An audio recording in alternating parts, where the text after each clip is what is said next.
हम लोगों को चैप्टर पढ़ना था स्ट्रक्चरल ऑर्गेनाइजेशन इन एनिमल।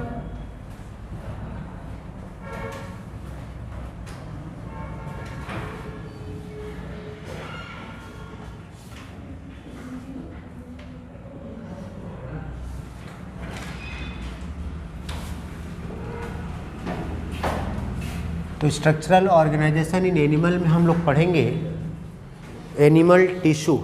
जैसे आपने पढ़ा था एनाटॉमी ऑफ फ्लावरिंग प्लांट, तो एनाटॉमी का मतलब ये होता है इंटरनल स्ट्रक्चर।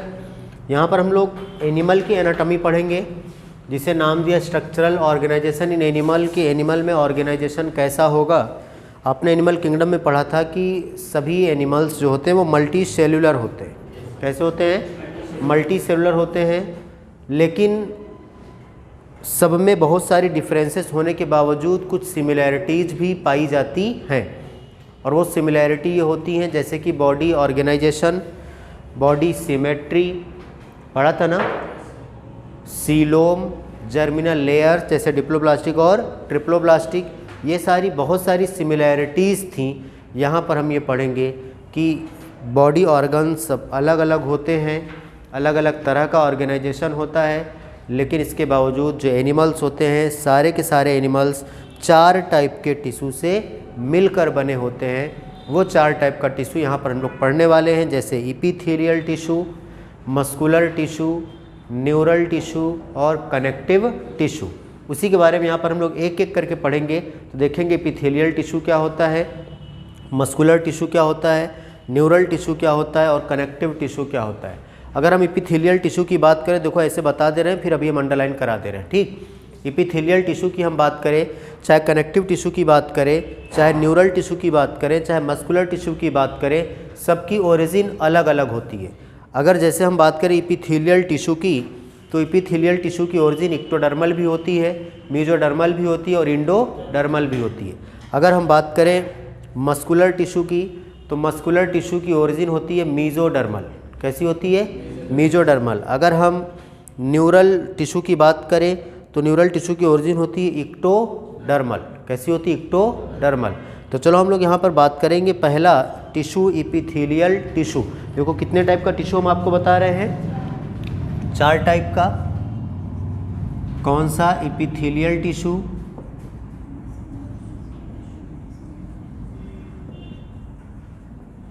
अच्छा अगर टिश्यू की डिफिनीशन बोले तो बताओ, टिश्यू की डिफिनीशन तो आपने प्लांट पे पढ़ा था ना, ऐसी सेल्स, ग्रुप ऑफ सेल्स जिनकी ओरिजिन और फंक्शन लगभग सिमिलर हो। यहाँ पर हम पढ़ेंगे ऐसी 2 सेल्स जिनके बीच पाया जाता है इंटरसेलुलर सब्सटेंसेस। इंटरसेलुलर स्पेस होगा, उसमें इंटरसेलुलर सब्सटेंसेस भरे होंगे। तो ऐसे ग्रुप ऑफ सेल्स को हम क्या बोलते हैं? टिश्यू बोलते हैं। और आपको पता है प्लांट टर्म दिया था टिश्यू में, टर्म टिश्यू प्लांट में दिया था एनग्रीव ने, एनिमल में दिया था बाइकार्ट ने। चलो यहाँ पर हम टिश्यू की बात करें, इपिथेलियल टिश्यू। दूसरा यहाँ पर हम लोग पढ़ेंगे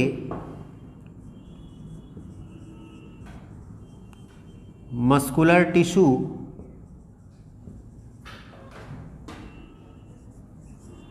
न्यूरल टिश्यू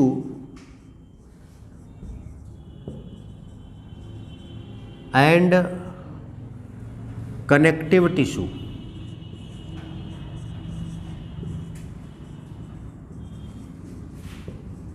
एंड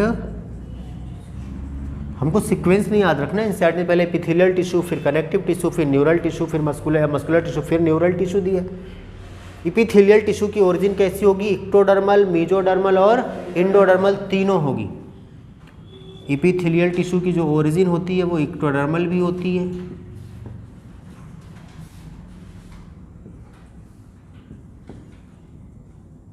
मेसोडर्मल भी होती है और इंडोडर्मल भी होती है। यहाँ पर अगर हम लोग बात करें मस्कुलर टिश्यू की ओरिजिन, ये होती है मेसोडर्मल।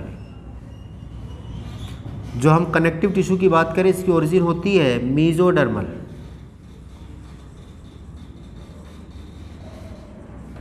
और अगर हम न्यूरल टिश्यू की बात करें, इसकी ओरिजिन होती है इक्टोडर्मल। यहाँ पर अगर हम पहले की बात करें, चलो एपिथेलियल टिश्यू की बात करें, हमको डिटेल में यही पढ़ना है क्योंकि मस्कुलर टिश्यू हम लोग पढ़ के आए हैं, मसल्स, न्यूरल टिश्यू हम लोग न्यूरॉन पढ़ के आए हैं। थोड़ा सा हमको पढ़ना है कनेक्टिव टिश्यू। चलो अगर हम बात करें एपिथेलियल टिश्यू की, आपको ओरली बताते हैं, बहुत ज़्यादा है नहीं, फिर आपको अंडरलाइन करा देंगे, ठीक। चलो अगर हम बात करें एपिथेलियल टिश्यू पाई जाती है आउटर मोस्ट लेयर होती है, जैसे आपने प्लांट में एपिडर्मिस पढ़ा था, यहाँ पर हम एपिथेलियम पढ़ेंगे। जैसे अगर हम एपिथेलियम की बात करें, हमारी ये स्किन की जो एपिथेलियम आउटर मोस्ट लेयर है, क्या है? एपिथेलियम। हमारे वाइटल ऑर्गन्स, इंटरनल ऑर्गन्स की जो आउटर मोस्ट लेयर, जैसे एलिमेंट्री कैनाल, उसकी जो आउटर मोस्ट लेयर होगी स्टमक की, वो क्या कहलाएगी? एपिथेलियम। क्या कहलाएगी? एपिथेलियम। तो वो भी एपिथेलियम है और ये भी एपिथेलियम है। तो एपिथेलियम जो होती है उसकी एक सरफेस फ्री होती है। जैसे अगर हम बात करें, मान लो ये स्टमक है, इसकी जो आउटर मोस्ट लेयर क्या कहलाएगी? एपिथेलियम। यहाँ पर आउटर मोस्ट लेयर ये क्या है? एपिथेलियम। तो ये भी फ्री सरफेस है और ये भी फ्री सरफेस है। ये फ्री सरफेस इन्वायरमेंट के डायरेक्ट टच में है, ये फ्री सरफेस बॉडी फ्लूइड के टच में होगा। तो जो एपिथेलियम होती है इसकी एक सरफेस फ्री होती है और वो या तो इन्वायरमेंट के डायरेक्ट टच में होती है या तो बॉडी फ्लूइड के टच में होती है। जो एपिथेलियम होती है ये कवरिंग टिश्यू कहलाता है, क्योंकि ये कवरिंग का काम करता है। जैसे हमारी एपिथेलियम स्किन जो है ये हमारे बॉडी टिश्यूज़ को क्या कर रहा है? कवर करने का काम कर रहा है। इसलिए एपिथेलियम को क्या बोलते हैं? कवरिंग टिश्यू भी बोलते हैं। समझ गए? अगर हम एपिथेलियम की बात करें, एपिथेलियम दो तरह का होता है, एक होता है सिंपल एपिथेलियम और एक होता है कंपाउंड एपिथेलियम। तो क्या अभी ये सारे आने वाले हैं, एक क्या होगा? सिंपल एपिथेलियम और एक होगा कंपाउंड एपिथेलियम। भैया आपने टिश्यू पढ़ा था प्लांट में सिंपल और कॉम्प्लेक्स ना, यहाँ पर सिंपल एपिथेलियम होगा सिंगल लेयर, कैसा होगा? कंपाउंड एपिथेलियम होगा मल्टी लेयर। तो simple epithelium single layer, compound epithelium कैसा होगा? Multi layer. जैसे अब ध्यान से सुनना, अगर हम सिंपल एपिथेलियम की बात करें, सिंपल एपिथेलियम भी तीन तरह की होती है। कैसी होती है? तीन तरह की। एक होती है स्क्वैमस एपिथेलियम,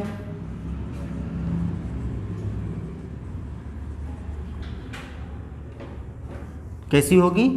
स्क्वैमस एपिथेलियम। एक होगी सिंपल क्यूबॉइडल एपिथेलियम,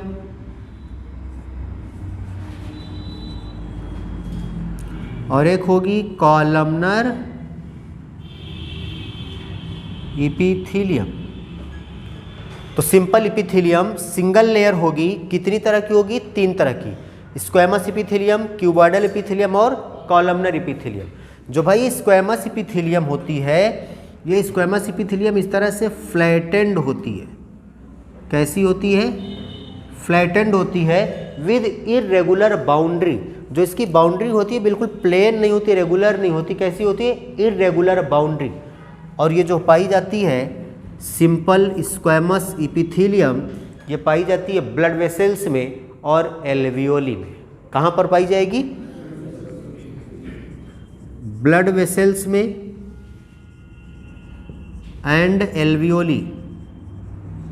लंग्स में कहाँ? एल्वियोली में। और इनका काम होता है डिफ्यूजन। क्या काम होता है? आपको पॉइंट ये याद रखना, डिफ्यूजन कराना। जैसे आपने ये ब्लड वेसल्स पढ़ा है, यहाँ पर आपने एक लेयर पढ़ा था ना कैपिलरीज में, इंडोथीलियम, बोलो पढ़ा था। आपने ये एल्वियोली पढ़ा था, यहाँ पर आपने लेयर पढ़ा था स्क्वैमस एपिथेलियम, बोलो पढ़ा था कि नहीं? ये स्क्वैमस एपिथेलियम। तो बोलो यहाँ पर गैस होती है तो यहाँ से यहाँ, और यहाँ ब्लड वेसल्स में गैस होती है तो यहाँ से यहाँ, तो एक्सचेंज ही तो होता है। और वो एक्सचेंज कैसे होता है? डिफ्यूजन से। तो यहाँ पर स्क्वैमस एपिथेलियम पाई जाती है सिंगल लेयर, यहाँ पर स्क्वैमस एपिथेलियम पाई जाती है सिंगल लेयर, याद रहेगा। और ऐसे याद रखना, जहाँ जहाँ कैविटीज़ पाई जाती हैं, जैसे स्टमक में भी कैविटी होती है, यहाँ पर भी कैविटी, यहाँ पर भी कैविटी है, वहाँ वहाँ पर सिंगल एपिथेलियम, सिंपल एपिथेलियम पाई जाती है, सिंगल लेयर। जहाँ पर सॉलिड होता है, जैसे यहाँ पर हमारी स्किन, इसके नीचे कोई कैविटी नहीं है, सॉलिड है ना, मसल्स भरी हुई हैं, यहाँ पर ये जो एपिथेलियम होगी ये कंपाउंड एपिथेलियम होगी, मल्टी लेयर्ड होगी। समझ गए? तो चलो भाई, सिंपल एपिथेलियम होती है पहली स्क्वैमस एपिथेलियम, सिंगल। अब सिंपल है तो सिंगल लेयर ही होगी। हमने क्या बोला? सिंपल इपिथेलियम सिंगल लेयर होती है, और सिंपल के ही ये 3 पार्ट हैं, तो ये तीनों ही कैसे होंगे, सिंगल लेयर होंगे। तो पहली स्क्वैमस इपिथेलियम कहाँ पाई जाएगी, ब्लड वेसल्स में या एल्वियोली में, और इनका काम क्या होगा, डिफ्यूजन। क्लियर, गैसों का डिफ्यूजन, न्यूट्रिएंट का डिफ्यूजन। क्यूबॉइडल इपिथेलियम ये फ्लैटेंड होती है, याद रखना। क्यूबॉइडल इपिथेलियम क्यूब लाइक होती हैं, कैसी होंगी, थोड़ी सी चौड़ी होंगी, क्यूब लाइक होंगी। क्लियर, और ये पाई जाती हैं क्यूबॉइडल इपिथेलियम जैसे ग्लैंड्स में, जैसे ये पाई जाती हैं ट्यूबुलर पार्ट ऑफ नेफ्रॉन, जैसे आपने पढ़ा होगा पीसीटी, क्यूबॉइडल इपिथेलियम पढ़ा था ना पीसीटी में, तो ये पाई जाती है ग्लैंड्स में और नेफ्रॉन में पाई जाएगी, याद रखोगे। और इसका काम होता है सेक्रेशन और एब्जॉर्प्शन।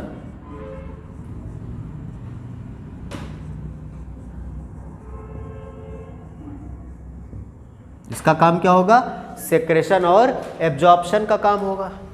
चलो कॉलमनर इपिथेलियम की बात करें तो कॉलमनर इपिथेलियम थोड़ी सी ये लंबी होती हैं, इस तरह की होती हैं, बड़ी बड़ी, और इनका जो न्यूक्लियस होता है, वैसे तो हम लोग किसी भी सेल का न्यूक्लियस कहाँ पढ़ते हैं, सेंटर में पढ़ते हैं, इनका न्यूक्लियस बेस पर होता है।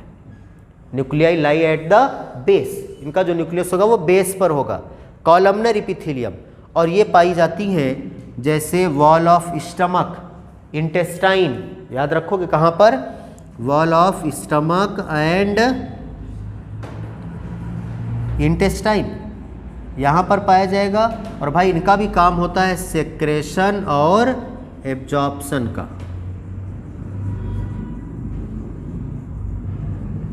काम क्या होगा, सेक्रेशन और एब्जॉर्प्शन का। क्लियर, तो जरा देखो, सिंपल इपिथेलियम सिंगल लेयर होगी, 3 तरह की होती है, simple squamous epithelium, simple cuboidal epithelium, simple columnar epithelium. Clear, चलो भाई आगे।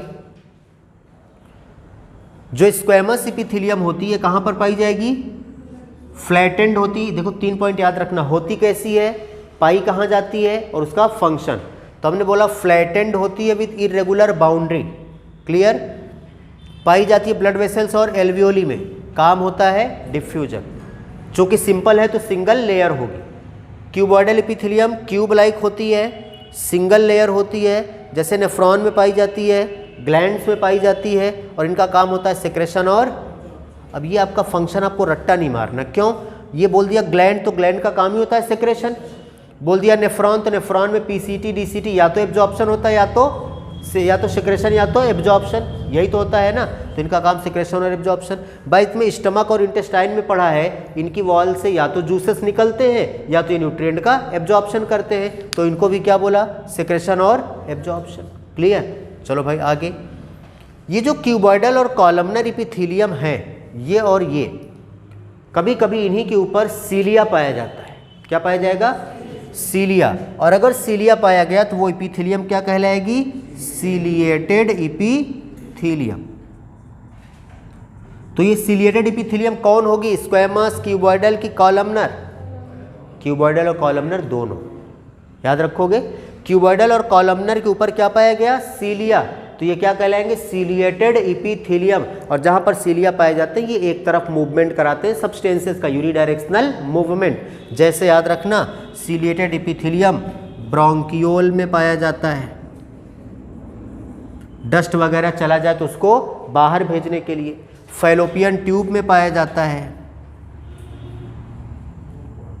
फैलोपियन ट्यूब में पाया जाता है गैमीट के ट्रांसपोर्ट के लिए। क्लियर, तो सीलिएटेड इपिथेलियम कौन होगा भाई, क्यूबॉइडल और कॉलमनर इपिथेलियम के ऊपर अगर सीलिया पाया गया तो ये क्या कहलाएगा, सीलिएटेड इपिथेलियम। क्लियर, चलो आगे चले। अब देखो हम लोग पहला पढ़ रहे हैं कौन, इपिथेलियल टिश्यू ना। इपिथेलियल टिश्यू की ओरिजिन कैसी होगी, इक्टोडर्मल, मेसोडर्मल और इंडोडर्मल तीनों होगी, याद रहेगा। चलो अब यहाँ पर देखो इक्टोडर्मल ओरिजिन क्या होती है इसकी, अभी हम आपको लिखवाएंगे, यहाँ पर ऐसे लिख लेना। इक्टोडर्मल ओरिजिन होती है जैसे एपिडर्मिस ऑफ या epithelium of skin.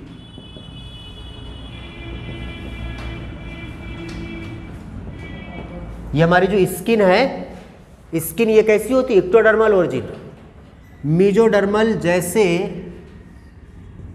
Coelom, coelom आपने पढ़ा है ना, ये मीजोथीलियम होती है, इसकी ओरिजिन कैसी होती है, मीजोडर्मल, याद रखोगे।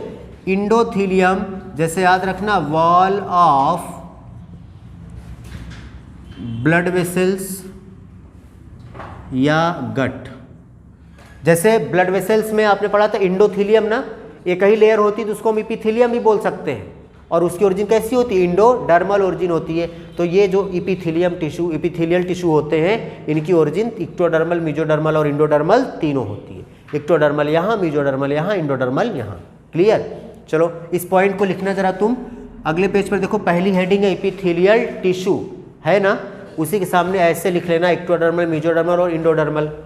ठीक, वहीं पर लिखो, इसको लिख लो क्योंकि ये मिटाना है, बाकी मैं लिखवाता हूँ।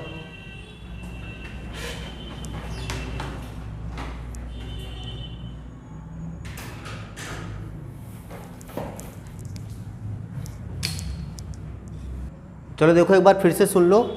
हम अगर बात करें टिश्यू की, 4 टाइप के टिश्यू हैं और यही चारों टाइप के टिश्यू मिलके एनिमल को बनाते हैं। एनिमल में कितने टाइप के टिश्यू पाए जाएंगे, 4 टाइप के। कौन कौन, epithelial tissue, muscular tissue, neural tissue, connective tissue.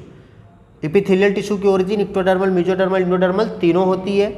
Muscular tissue की ओरिजिन मीजोडर्मल, न्यूरल टिश्यू की ओरिजिन इक्टोडर्मल, कनेक्टिव टिश्यू की ओरिजिन मीजोडर्मल। चलो हम पहली बात करते हैं किसकी, इपीथेलियल टिश्यू की। तो इपीथेलियल टिश्यू का एक सरफेस हमेशा ही क्या होता है, फ्री होता है। वो या तो इन्वायरमेंट के टच में होगा या बॉडी फ्लूइड्स के टच में होगा, और ये कवर करने का काम करता है, इसीलिए इसको बोलते हैं कवरिंग टिश्यू। क्या बोलते हैं, कवरिंग टिश्यू। अगर हम इपीथेलियल टिश्यू की बात करें तो इपीथेलियल टिश्यू 2 तरह का होता है, एक होता है सिंपल इपीथेलियम, एक होता है कंपाउंड इपीथेलियम।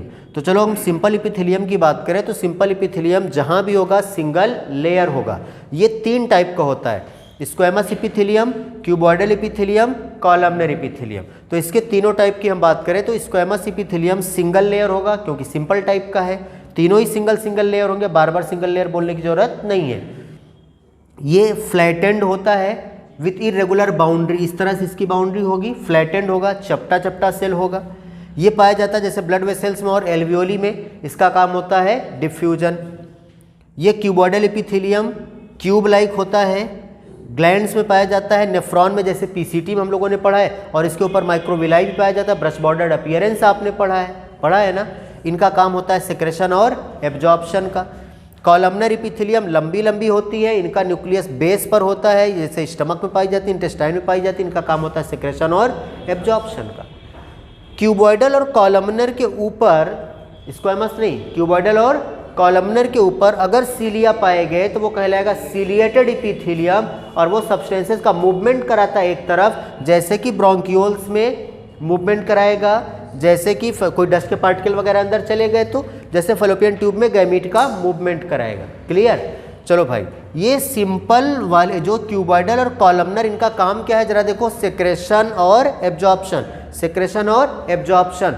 तो क्यूबॉइडल और कॉलमनर वाली इपीथेलियम कभी स्पेशलाइज, अभी इनको बाद में पढ़ेंगे, ठीक।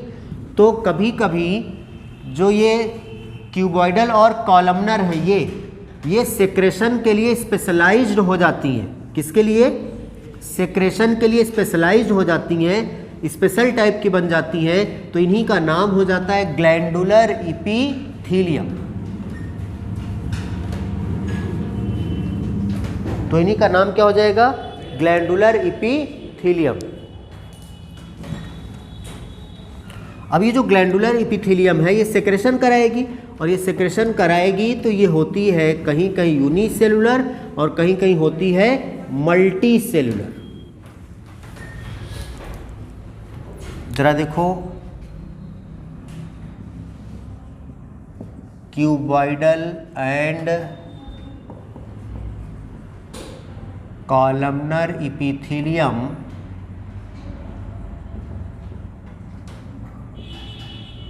become specialized for secretion and they are called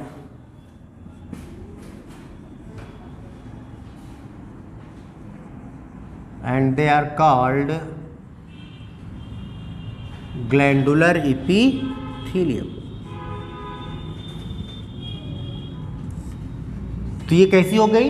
glandular epithelium. कब? जब ये कॉलमनर और क्यूबॉइडल वाली सेक्रेशन का काम होता है, लेकिन ये सेक्रेशन कराने के लिए स्पेशल हो जाए, स्पेशलाइज्ड हो जाए, सिर्फ इनका काम ही सेक्रेशन का हो जाए, तो ये दो तरह की हो, तो उनका नाम हो जाता है ग्लैंडुलर इपीथीलियम।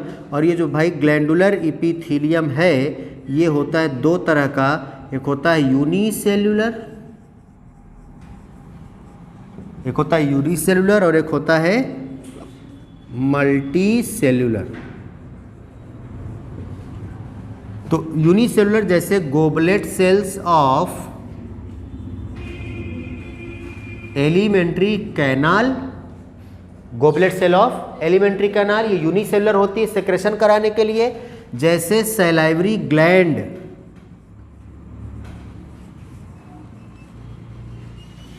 सैलाइवरी ग्लैंड ये मल्टी सेल्यूलर होती है, किसके लिए? सेक्रेशन के लिए। क्लियर? चलो अब आगे हम चलते हैं। ये सेक्रेशन कराती है ना on the basis of pouring of secretion. ये अपने सेक्रेशन को कहाँ पोर्ड करती हैं, कहाँ पर छोड़ती हैं, इसके बेसिस पर जो ग्लैंड होती हैं वो दो तरह की होती है, एक्सोक्राइन और इंडोक्राइन। तो चलो अगर हम बात करें on the basis of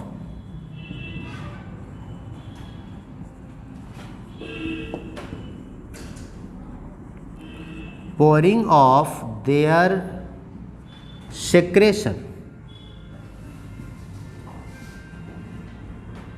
glands are of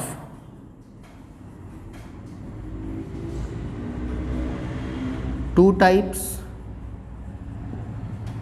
कौन दो टाइप्स जरा बताओ भाई? Exocrine and endocrine.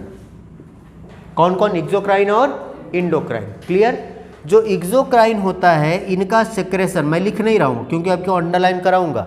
जैसे ear wax, oil, sweat, milk, हमने आपको बताया है भाई, आपको अगर याद हो कहाँ पर, केमिकल कोऑर्डिनेशन में, कि हार्मोन को छोड़ के बाकी बॉडी के जितने भी सेक्रेशन होते हैं वो एक्सोक्राइन ग्लैंड के सेक्रेशन होते हैं। तो इंडोक्राइन ग्लैंड का सेक्रेशन क्या कहलाता है? हार्मोन। क्या कहलाता है? हार्मोन। और ये डायरेक्ट पोर्ड होता है कहाँ पर? ब्लड में, किसी कैविटी में नहीं, डायरेक्ट कहाँ पोर्ड होता है? ब्लड में। तो इसके सेक्रेशन को क्या बोला? हार्मोन। डायरेक्ट पोर्ड होता है ब्लड में, ये इंडोक्राइन ग्लैंड का सेक्रेशन है। बाकी बॉडी के जितने भी सेक्रेशन जैसे sweat, saliva, digestive juice, oil, earwax, milk, जितने भी सेक्रेशन, सब के सब सेक्रेशन कहाँ के सेक्रेशन होते हैं? एक्सोक्राइन के। और ये किसी न किसी कैविटी में पोर्ड होते हैं। कहाँ पर? किसी न किसी कैविटी में। जैसे आपने मेमोरी ग्लैंड में एल्वियोली पढ़ा है, वहाँ पर मिल्क का स्टोरेज होता है। डाइजेस्टिव जूस अगर हम बात करें, इंटेस्टाइनल जूस इंटेस्टाइन में, सही है ना, ड्यूडेनम में। और गैस्ट्रिक जूस कहाँ पर? स्टमक में। सैलाइवरी जूस कहाँ पर? सैलाइवा माउथ कैविटी में। तो कहीं ना कहीं डक्ट में स्टोर होता है ना, लेकिन ये डायरेक्ट पोर्ड कहाँ होता है? ब्लड में। समझ गए? तो on the basis of pouring of their secretion, ये अपने सेक्रेशन को कहाँ पोर्ड करते हैं? ग्लैंड, किसी कैविटी में या डायरेक्ट ब्लड में। डायरेक्ट ब्लड में पोर्ड किया तो इंडोक्राइन ग्लैंड, किसी कैविटी में पोर्ड किया तो एक्सोक्राइन ग्लैंड। समझ गए? तो एक्सोक्राइन ग्लैंड का सेक्रेशन याद ही नहीं रखना, ऐसे याद रखो, हार्मोन को छोड़ के जितने भी बॉडी के सेक्रेशन वो एक्सोक्राइन ग्लैंड के सेक्रेशन है। समझ गए ना? अब किसी का भी नाम ले ले, ईयरवैक्स, ऑयल, तो अब बोल दो, हमने बोल दिया ना, हार्मोन को छोड़ के जितने भी सेक्रेशन सब कहाँ के? एक्सोक्राइन के, चाहे जिसका नाम ले डालो। समझ गए? चलो भाई, ये तो हुआ ग्लैंड्स कितनी टाइप की होती हैं, ये हम एपिथेलियल सेल की बात कर रहे हैं। अच्छा, जो दो सेल होती हैं आपस में कनेक्टेड भी तो होती हैं, उनको कनेक्ट करने के लिए यहाँ पर पाए जाते हैं जंक्शंस। क्या पाए जाते हैं? जंक्शंस पाए जाते हैं। जैसे अगर आपकी बात किया जाए आपसे, आप लोगों ने पढ़ा था प्लाज्मोडेस्मेटल कनेक्शन प्लांट में, पढ़ा था ना। यहाँ पर भाई 3 तरह के जंक्शन पाए जाएंगे, जरा याद रखना।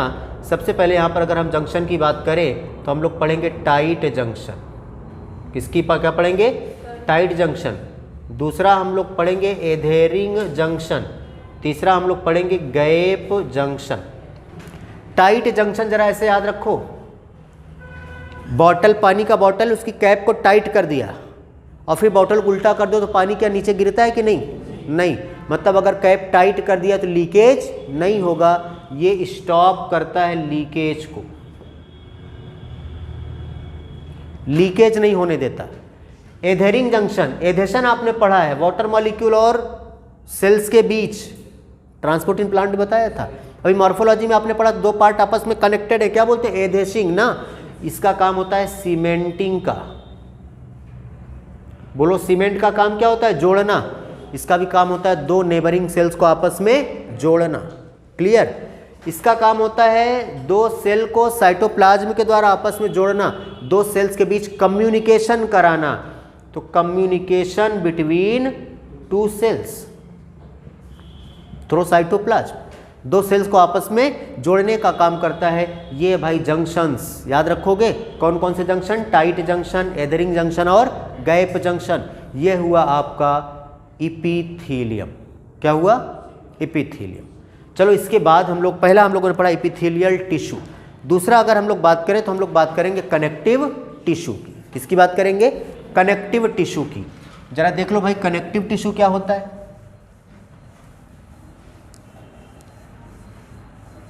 कनेक्टिव टिश्यू कई तरह के होते हैं, जैसे यहां पर हम लोग पढ़ेंगे बोन, कार्टिलेज। क्या पढ़ेंगे, बोन, कार्टिलेज, ब्लड और एडिपोस टिश्यू। क्या पढ़ेंगे, बोन, कार्टिलेज, ब्लड और एडिपोस टिश्यू।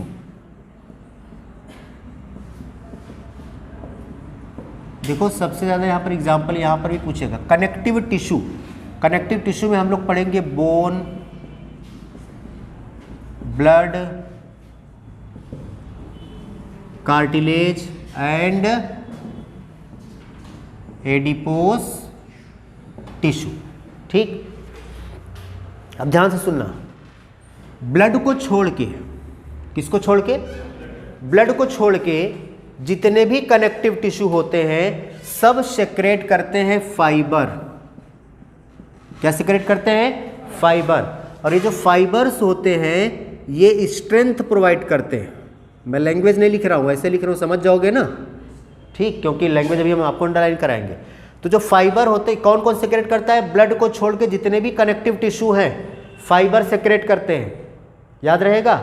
और वो फाइबर क्या करता है, स्ट्रेंथ प्रोवाइड करता है। और वो फाइबर दो होते हैं, जैसे कोलेजन एंड इलास्टिन। कौन कौन, कोलेजन और इलास्टिन। फाइबर जहां से सेक्रेट होते हैं उस सेल का नाम होता है फाइब्रोब्लास्ट। क्या नाम होता है, फाइब्रोब्लास्ट, याद रहेगा। अगर हम बात करें कनेक्टिव टिश्यू की तो कनेक्टिव टिश्यू 3 टाइप का होता है। कितने टाइप का, 3 टाइप का। एक हम लोग पढ़ेंगे भाई यहां पर लूज कनेक्टिव टिश्यू, दूसरा हम लोग पढ़ेंगे डेंस कनेक्टिव टिश्यू और तीसरा हम लोग पढ़ेंगे स्पेशलाइज्ड कनेक्टिव टिश्यू। वैसे आपको पहले 2 ही लिखा मिलेगा एनसीईआरटी, फिर तीसरा अलग से लिखा मिलेगा। ठीक, तो चलो हम लूज कनेक्टिव टिश्यू की बात करें। लूज कनेक्टिव टिश्यू में ध्यान से सुनना, ये जो फाइबर है ना, फाइबर को सेक्रेट करने वाला कौन, फाइब्रोब्लास्ट।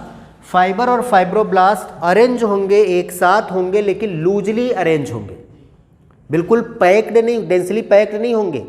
क्या होंगे, लूजली, दूर दूर होंगे। जैसे आपने सेल पढ़ा था ना, टिश्यू, सेलुलर ऑर्गेनाइजेशन पढ़ा है, टिश्यू का फॉर्मेशन होता है स्पंजेज में, लेकिन लूजली अरेंज होती है सेल, डेंसली पैक्ड नहीं होती। वैसे ही यहाँ पर भाई जो फाइब्रोब्लास्ट और फाइबर्स हैं ये आपस में लूजली अरेंज होंगे, तो क्या बोलेंगे, लूज कनेक्टिव टिश्यू। जैसे इसमें हम लोग 2 टाइप पढ़ेंगे भाई, एक पढ़ेंगे एरियोलर टिश्यू और एक पढ़ेंगे एडिपोस टिश्यू। क्या पढ़ेंगे, एडिपोस टिश्यू। दोनों ही हमारे इपिथेलियम के स्किन के नीचे पाए जाते हैं। जो एडिपोस टिश्यू होता है ये फैट स्टोर करता है। इन्होंने लिखा है कि जो कुछ हम खाते हैं पूरा का पूरा एनर्जी तो हम यूज कर नहीं ले जाते, जो एनर्जी बची रहती है वो एनर्जी कन्वर्ट हो जाती है किस में, फैट में। और वो फैट कहाँ स्टोर होता है, हमारे स्किन के नीचे एडिपोस टिश्यू। क्लियर। तो इसका एग्जाम्पल लूज कनेक्टिव टिश्यू का एग्जाम्पल कौन, एरियोलर और adipose tissue. Clear. Dense connective tissue, dense connective tissue में जो फाइब्रोब्लास्ट और फाइबर होंगे ये बहुत क्लोजली पैक्ड होंगे, डेंसली पैक्ड होंगे, बिल्कुल पास पास होंगे, समझ गए। तो यहाँ पर डेंस कनेक्टिव टिश्यू में ये लूजली पैक्ड होंगे, लेकिन ये दो तरह का होता है भाई, एक होता है डेंस रेगुलर और एक होता है डेंस इरेगुलर। फिगर बना हुआ है, जरा देखो फिगर बना हुआ है। अगर हम बात करें डेंस रेगुलर और डेंस इरेगुलर की, ढेर सारे फाइबर और फाइब्रोब्लास्ट तो हैं और वो सारे एक लाइन में प्रेजेंट है। पहला वाला फिगर देखो कहाँ प्रेजेंट है, वो एक लाइन में प्रेजेंट है, उसे क्या बोला, डेंस रेगुलर। लेकिन जरा दूसरा वाला फिगर देखो, फाइबर और फाइब्रोब्लास्ट एक लाइन में नहीं, इधर उधर फैले हुए प्रेजेंट हैं तो ढेर सारे, डेंसली पैक्ड हैं, लेकिन एक लाइन में नहीं है, तो क्या बोला, डेंस इरेगुलर। और भाई डेंस रेगुलर का एग्जाम्पल होता है, ऐसे याद रखना, टेंडन एंड लिगामेंट। कौन होता है, जरा वो जो दोनों फिगर बने हुए हैं ना डेंस रेगुलर और रेगुलर के, उसके नीचे देखो लिखा हुआ है ए डेंस रेगुलर मिला और बी डेंस इरेगुलर, तो जरा वहीं पर लिखो डेंस रेगुलर के सामने टेंडन और लिगामेंट, डेंस रेगुलर के सामने लिखो टेंडन और लिगामेंट। अब डेंस रेगुलर समझ गए ना, डेंसली पैक होंगे फाइबर और फाइब्रोब्लास्ट और एक लाइन में होंगे, रोज में होंगे, तो क्या बोला, डेंस रेगुलर। एग्जाम्पल क्या, टेंडन और लिगामेंट। भाई डेंस इरेगुलर होंगे ढेर सारे, लेकिन वो एक लाइन में नहीं होंगे। जैसे याद रखना इसका example skin and fibroblast, skin and fibroblast लिख लो, ये एग्जाम्पल है डेंस इरेगुलर का। तो चलो भाई जरा डेंस रेगुलर में अगर हम बात करें टेंडन और लिगामेंट का, तो याद रखना जो टेंडन होता है ये बोन को मसल से जोड़ने का काम करता है। टेंडन किसका काम करेगा, बोन को मसल से जोड़ने का काम करेगा, और लिगामेंट जो है वो बोन से बोन को जोड़ने का काम करेगा। याद रखोगे, अगर चाहो तो एक याद रखो, दूसरा अपने आप याद रहेगा। इसको याद रखो तो ऐसे याद रखो, हिंदी में बबली, क्या याद रखोगे, बबली। बी से क्या हो गया, बोन, बी से क्या हो गया यहाँ पर, बोन, और ली से क्या हो गया, बोलो, लिगामेंट। तो देखो बोन टू बोन जोड़ने का काम कौन कर रहा है, लिगामेंट, समझ गए। बचा दूसरा कौन, बोन टू मसल, तो दूसरा कौन है, टेंडन। और टेंडन और लिगामेंट किसके एग्जाम्पल हैं, डेंस कनेक्टिव टिश्यू के, और डेंस कनेक्टिव टिश्यू में भी किसका, डेंस रेगुलर का, क्लियर। और दूसरा कौन है भाई, डेंस इरेगुलर, स्किन और फाइब्रोब्लास्ट, क्लियर। चलो ये हुआ आपका, अगर हम बात करें कनेक्टिव टिश्यू, कौन सा कनेक्टिव टिश्यू, यहाँ पर कनेक्टिव टिश्यू की बात कर रहे हैं। कनेक्टिव टिश्यू तीन टाइप का, loose connective tissue, dense connective tissue, ये हो गया लूज और डेंस। तीसरा कौन बचा, specialised connective tissue. Specialised connective tissue में हम लोग